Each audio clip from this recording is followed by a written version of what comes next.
దుష్టుల ఆలోచన చెప్పున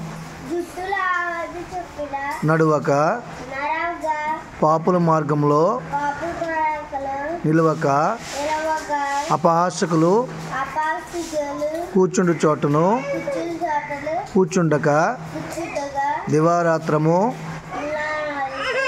యెహోవా ధర్మశాస్త్రమునందు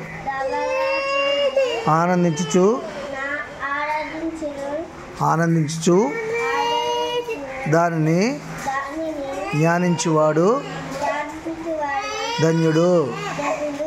అతడు నీటి కాలువల యోరన నాటబడిందై ఆకువాడక తన కాలమందు ఫలమిచ్చు చెట్టు వలె నుండును. ఆమేన్. హల్లెలూయా.